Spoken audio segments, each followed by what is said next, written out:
Hello students, welcome back to smart study with Chitri sir.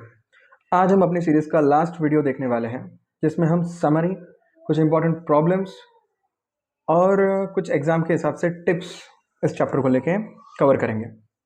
ये video आपके exam के revision के लिए बेस्ट वीडियो होने वाला है। तो लेट्स स्टार्ट। सबसे पहले क्विक रिकैप कर लेते हैं। सबसे पहले हमने देखा कि लीनियर इक्वेशन क्या होता है, उसका जनरल फॉर्म क्या होता है। तो लीनियर इक्वेशन का जनरल फॉर्म होता है A X plus B Y equals to C, या फिर A X plus B Y plus C equals to zero. Linear equation को अगर हम ग्राफ पे प्लॉट करें तो वो एक स्ट्रेट लाइन को रिप्रेजेंट करता है। और अगर मैं कहूँ सॉल्यूशन, तो कोई भी एक्स कॉमा वाई पॉइंट जो कि हमारी लाइन पे प्रेजेंट है, जो उस इक्वेशन को सेटिस्फाई करता है, उसे हम उसका सॉल्यूशन कहते हैं। या फिर दो इक्वेशंस आपको दिए हुए हैं और आपको बोला जाए कि इन्हें सॉल्व करो और सॉल्यूशन फाइंड करो, देन एक्स कॉमा वाई की ऐसी पेयर जो दोनों इक्वेशन को सेटिस्फाई कर रही है, मतलब कि एक्स कॉमा वाई की ऐसी पेयर जो पॉइंट ऑफ इंटरसेक्शन पे प्रेजेंट है, उसे हम क्या कहेंगे? Solution of linear equation. कुछ मेथड्स है जिससे हम पेयर ऑफ लीनियर इक्वेशन को सॉल्व कर सकते हैं। उसमें सबसे पहले हमने देखा ग्राफिकल मेथड, जिसमें हम दो लाइन्स के ग्राफ ड्रॉ करते हैं और उनका इंटरसेक्शन फाइंड करते हैं, और वही इंटरसेक्शन हमारा क्या होता है? सॉल्यूशन होता है। फिर हमने मेथड ऑफ सब्स्टिट्यूशन देखा, जिसमें हम क्या करते हैं? एक इक्वेशन से एक वेरिएबल की वैल्यू निकालते हैं, उसे दूसरे इक्वेशन में सब्स्टिट्यूट करते हैं और हमें उसे सॉल्व करके हमें हमारा सॉल्यूशन मिल जाता है। थर्ड मेथड हमने देखी मेथड ऑफ एलिमिनेशन, जिसके अंदर हम दोनों इक्वेशन में से क्या करते हैं? उनको ऐड या फिर सब्सट्रैक्ट या फिर किसी एक नंबर से मल्टीप्लाई करके फिर ऐड या सब्सट्रैक्ट करते हैं। और ऐसे ऐड या सब्सट्रैक्ट करते हैं कि कोई भी एक वेरिएबल उसमें से वैनिश हो जाए, एलिमिनेट हो जाए, और फिर हमें दूसरे वेरिएबल की इजीली वैल्यू मिल जाती है। फिर हमने देखा एक स्पेशल टाइप का इक्वेशन, a1x प्लस a2y, या फिर उसे ऐसे कहिए ax plus B Y equals to c1 और bx plus A Y equals to c2। मतलब शॉर्ट में कहना चाहूँ तो दो ऐसे इक्वेशन होंगे जिसमें x और y के जो कोएफिशिएंट्स है वो अदला बदली हो जाएंगे, एक्सचेंज हो जाएंगे। पहले इक्वेशन में जो x का कोएफिशिएंट है वो दूसरे में y का होगा, और पहले में जो y का है वो दूसरे में x का होगा। ऐसे इक्वेशन को सॉल्व कैसे करते हैं वो हमने देखा। उसके बाद में हमने क्रैमर्स रूल से सॉल्व करना सीखा linear equation in two variables को। और उसके बाद में लास्ट वीडियो में हमने कुछ वर्ड प्रॉब्लम्स को देखा। तो ये हमारे पूरे चैप्टर का रिकैप हुआ।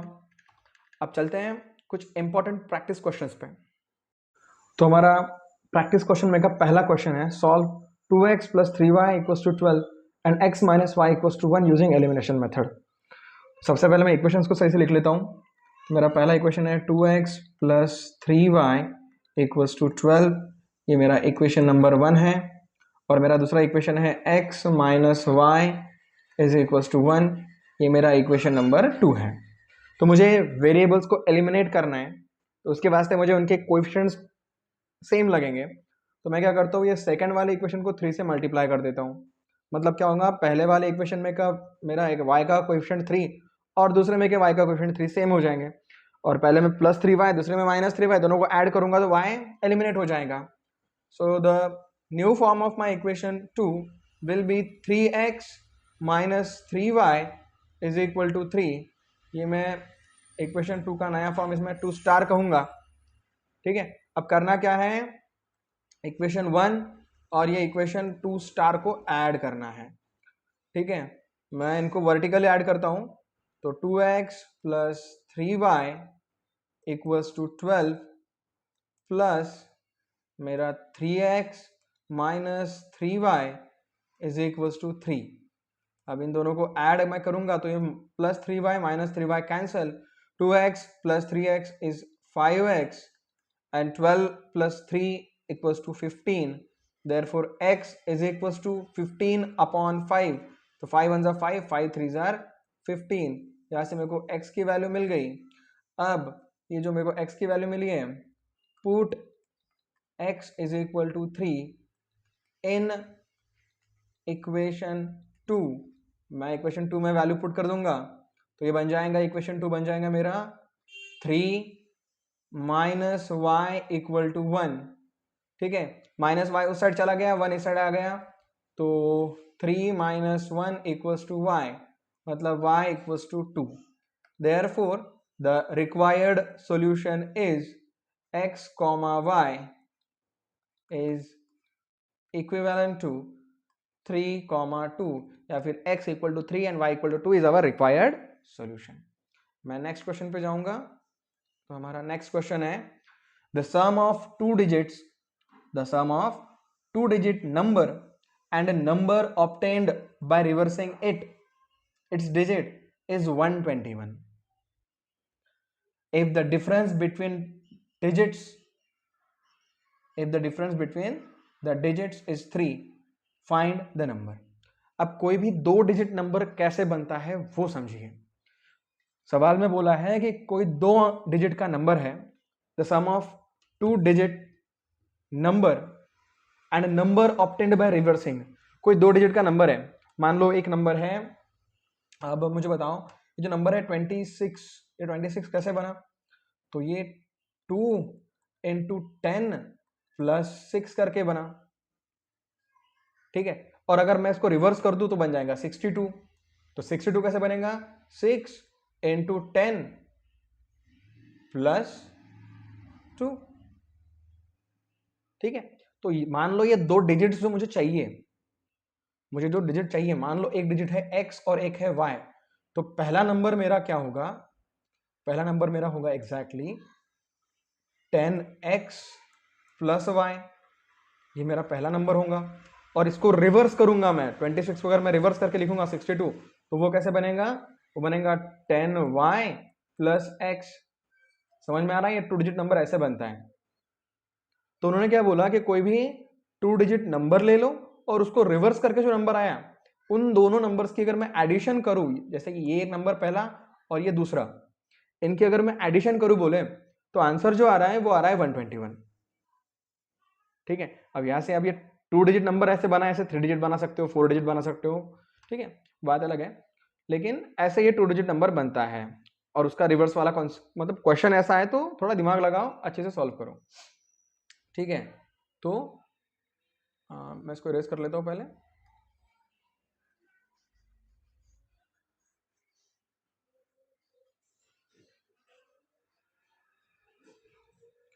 और यहाँ पे अपन सही से लिख लेते हैं कि, एक सेकंड, हाँ, तो लेट, मैं यहाँ पे लिख लेता हूं, let the digits be x and y। जो रिक्वायर्ड डिजिट है वो क्या है? x and y। तो पहली कंडीशन से क्या मिलेगा आपको? 10x प्लस y, ये हो गया पहला नंबर, और दूसरा नंबर की सम बोले, the sum of 2 digit number and number obtained by reversing its digit. तो उसको रिवर्स करके जो नंबर मिलेगा वो मिलेगा मुझे 10y प्लस x, ठीक है। अब इनकी सम जो मिलेंगे बोले वो कितनी है? वो है 121। इसको थोड़ा सही से लिखते हैं। तो 10x प्लस x मतलब 11x, 10y प्लस y मतलब 11y इज इक्वल टू 121।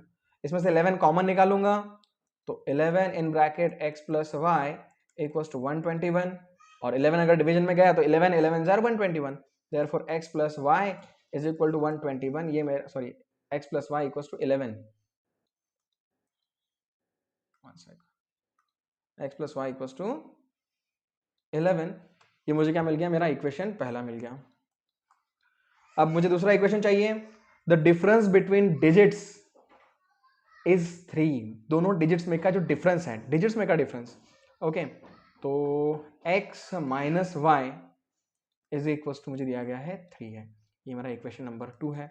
और यहाँ से मुझे क्या करना है? दोनों डिजिट निकालने हैं। बस दोनों इक्वेशन के एडिशन कर दो, एलिमिनेशन मेथड से इनका आंसर आ जाएगा।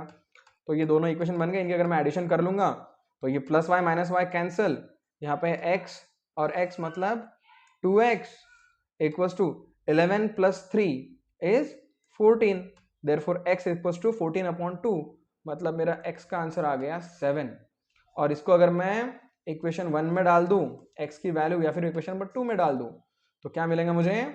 x की value 7 minus Y is equal to 3, y उस साइड चला गया, 3 इस साइड आ गया, तो 7 माइनस 3 इक्वल टू y। तो 7 minus 3 equals to 4 equals to Y. तो मेरे x और y की जो वैल्यूज मेरे पास में आ गई है वो है x की वैल्यू 7 एंड y की value 4। So this is my required solution. चलिए नेक्स्ट क्वेश्चन पे चलते हैं। तो नेक्स्ट क्वेश्चन है आपका solve using Cramer's rule. Cramer's rule का यूज करके इसे सॉल्व करना है। तो पहले क्या करो, दोनों इक्वेशन को अपने फॉर्म में लिख लो। तो पहला इक्वेशन आपका है 3x plus 2y equals to 11 और दूसरा इक्वेशन है 2x minus Y equals to 1। फिर हम क्या करते हैं, सबसे पहले d निकाल लेते हैं। तो d निकालने के वास्ते क्या करना पड़ता है आपको, ये वाली लाइन को आप इग्नोर करते हो तो आपको x और y के कोएफिशिएंट्स को लिखना है यहाँ पे। तो इट इज 3 2 यहाँ पे और यहाँ पे 2 माइनस 1। इसको हम अगर सॉल्व करेंगे तो 3 इंटू माइनस 1 मतलब -3 माइनस 2 इंटू 2 मतलब 4। तो -3 माइनस 4 इज इक्वल टू -7। उसके बाद में अगर मैं dx को निकालूं तो dx को निकालने के वास्ते x वाली लाइन को आपको इग्नोर करना है। मतलब यहाँ पे आपका लाइन बनेगा 2, ये -1, ये आपका 11 और ये 1।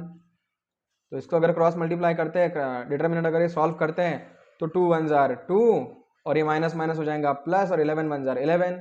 तो 11 प्लस 2 आपका कितना हो जाएगा 12 13। ये आपका dx आ गया और dy यहाँ पे साइड में निकाल लेते हैं। तो dy की लाइन निकालने के वास्ते आपको ये वाली लाइन को इग्नोर करना पड़ेगा। सो आपका डिटरमिनेंट बन जाएगा यहाँ पे 3, यहाँ पे 2, उसके बाद में यहाँ पे 11 और यहाँ पे 1। अगर इसको सॉल्व करते हैं तो 3 1 जार 3 माइनस 11 2 जार 22। तो माइनस प्लस 3 माइनस 22 मतलब -19। तो यह आ गया आपका dy। ठीक है, फिर सीधे सीधे सॉल्यूशन निकालना है। x की वैल्यू होती है, क्या होती है, dx बाई डी। x की वैल्यू होती है dx बाई डी। तो dx आपका आ गया 13 और d आ गया आपका -7। मतलब -13 by 7 is the value of x and value of y क्या होगा, वो होती है dy बाई डी। तो आपका dy आ गया -19 और आपका di बाय -7। फिर minus minus cancel, therefore 19/7 is your y। तो इस तरह से हमने क्या निकाल लिया, dy भी निकाल लिया। अब लास्ट क्वेश्चन की ओर चलते हैं। लास्ट क्वेश्चन जो है हमारा वो है फिर से एक वर्ड प्रॉब्लम है। The difference between two numbers is 26। दो नंबर्स के बीच में का डिफरेंस दिया गया है आपको क्या, 26। तो let that two numbers be x and y। ये पहले एज्यूम कर लो कि let two required numbers be x and y। और पहली कंडीशन क्या दी गई आपको, उनका डिफरेंस जो है वो 26 है। तो x minus Y equals to 26, ये पहली कंडीशन हो गई। और दूसरी कंडीशन क्या दी गई आपको, the difference two numbers is 26 and one number is 3 times of other. बहुत ही आसान दिया गया क्वेश्चन। वन नंबर x जो है वो 3 टाइम्स है दूसरे के, ये आपकी कंडीशन दूसरी। बस कुछ नहीं, सीधे सीधे क्या कर दो, सब्स्टिट्यूट कर दो using method of substitution. Okay, substitute x is equal to 3y in 1। और ऐसा जरूरी नहीं है कि आप मेथड ऑफ सब्स्टिट्यूशन यूज करो। अब यहाँ पे कैसे, मेरे को सीधे सीधे क्वेश्चन इक्वेशन 2 में x इक्वल टू 3y दिया हुआ है, एक वेरिएबल की वैल्यू निकाल के दी हुई है, मेरे को सब्स्टिट्यूशन आसान लग रहा है इसलिए मैं वो मेथड यूज कर रहा हूँ। You can use any method you want, you can use Cramer's rule, you can use method of elimination, आप कुछ भी कर सकते हो। ठीक है, ऐसा कुछ जरूरी नहीं है कि method of substitution he use करनी है। फिर मैंने इसको क्या कर दिया, सब्स्टिट्यूट कर दिया। तो x की जगह पे 3y लिख दो इक्वेशन 1 में। तो 3y minus Y is equal to 26। तो 3y minus Y is 2y equal to 26। 2 चला गया डिवीजन में, therefore y is equal to 26/2 मतलब 13। अब जैसे मैं इसको कर डाल दूंगा इक्वेशन 1 में, पुट इन 1 नहीं पुट इन 2 सेकंड में डाल देते हैं। Then x is equal to 3 into y, y की वैल्यू निकल गई 13। 13 1 जार 13, 13 2 जार 26, 13 3 जार 39। तो x की वैल्यू मेरे पास में आ गए 39। तो इन दिस वे आपके पूरे चैप्टर की रिवीजन यहाँ पे हो गई। कुछ इंपॉर्टेंट क्वेश्चंस भी मैंने इस वीडियो में ले लिए, मतलब लगभग पूरा का पूरा यूनिट मैंने इसमें कवर कर लिया। बस ग्राफ से लाइन को प्लॉट करना, या फिर मैं कहूँगा बस बाकी तो सब ले लिया मैंने। एक वो स्पेशल टाइप का इक्वेशन था वो बाकी है इसमें, नहीं तो लगभग पूरा चैप्टर ही इस वीडियो में कवर हो चुका है। This is the actually one of the best video for revision of your complete chapter, complete unit. आइए अब एग्जाम में पेपर लिखते समय कुछ चीजें जो फोकस करनी जरूरी है आपको, कुछ कॉमन मिस्टेक्स है जो नहीं होनी चाहिए, वो देखते हैं। स्टूडेंट्स, एग्जाम के लिए कुछ इंपॉर्टेंट टिप्स देते टाइम मैं सबसे पहले टिप आपको ये देना चाहूँगा कि वर्ड प्रॉब्लम्स बच्चों को बहुत मुश्किल जाते हैं। वर्ड प्रॉब्लम्स पे सबसे ज़्यादा जो मुश्किल पार्ट जाता है वो ये होता है कि आपको एक सेंटेंस में से इक्वेशन बनाते नहीं आता। तो उस चीज़ पे फोकस करो कि how to convert the given sentence into mathematical equation, क्योंकि एक बार मैथमेटिकल इक्वेशन में अगर वो कन्वर्ट हो गया सही से तो उसके बाद में कोई बड़ी चीज़ नहीं है। आपने इतनी सारी मेथड सीखी है, Cramer's rule, substitution method, elimination method, किसी भी मेथड से वो सॉल्व हो जाएगा, आपका आंसर निकल जाएगा। तो दो चीज़ें होती है, एक वेयर टू फोकस है, एक हाउ टू फोकस। तो बच्चे बोलते हैं खाली हमें वर्ड प्रॉब्लम नहीं आते, वर्ड प्रॉब्लम नहीं आते, लेकिन वर्ड प्रॉब्लम में क्या नहीं आता? तो आपको सेंटेंस में से इक्वेशन बनाना ही नहीं आता। इवन जेई के सीईटी के बच्चे जो होते हैं, बड़े बच्चे कॉम्पिटिटिव एग्जाम में जो मार्क खाते हैं बच्चे फिजिक्स में, केमिस्ट्री में, मैथ्स में मैं कहूँगा, तो उसमें मेजॉरिटी वाला इशू यही होता है कि एक दिए गए सेंटेंस से इक्वेशन बनाते नहीं आता। सही से इक्वेशन बनाना अगर आ गया तो बहुत बड़ी चीज़ आप सीख जाओगे। उसके बाद में अगर एलिमिनेशन या फिर सब्स्टिट्यूशन मेथड आप यूज़ कर रहे हो तो स्टेप्स को स्किप मत करना, एग्जाम में उसके मार्क्स होते हैं। सही से इक्वेशन दो, सही से उसको लिखो, लिखावट भी मैटर करती है। डिटर्मिनेंट्स जब आप सॉल्व कर रहे हो, नेक्स्ट टिप मेरी एक, जब आप डिटर्मिनेंट सॉल्व करो तो याद रखना है साइन की मिस्टेक नहीं होनी चाहिए। हमेशा पहले आप जो क्रॉस मल्टीप्लिकेशन कर रहे हो तो जो लेफ्ट साइड का ऊपर वाला आपका एलिमेंट है उसको राइट वाले नीचे एलिमेंट के साथ में पहले मल्टीप्लाई करो, माइनस फिर लेफ्ट वाले नीचे वाले एलिमेंट को राइट वाले ऊपर वाले एलिमेंट से आपको मल्टीप्लाई करके पहले वाले टर्म से सब्ट्रैक्ट करना है। इसको अगर उल्टा कर दो तो आपके आंसर का साइन चेंज हो जाएगा, आपके आंसर बदल जाएंगे। और लास्ट मेरी टिप ये रहेंगी कि ग्राफिकल मेथड से जब आप स्ट्रेट लाइन ड्रॉ करो तो उसको प्रॉपरली ड्रॉ करो, उसमें थोड़ा ऑथेंटिसिटी रखो, लाइन स्ट्रेट ड्रॉ करो, थोड़ा नीट एंड क्लीन रखो आपके ग्राफ को, पॉइंट्स इधर उधर मत प्लॉट करो। जब आप x axis y axis plot कर रहे हो तो भी उसको सही से प्लॉट करो। भले ही मैंने सिखाते टाइम जो ये व्हाइट बोर्ड यहाँ पे यूज़ किया, ये पेन टैब वगैरह यूज़ किया, तो उसमें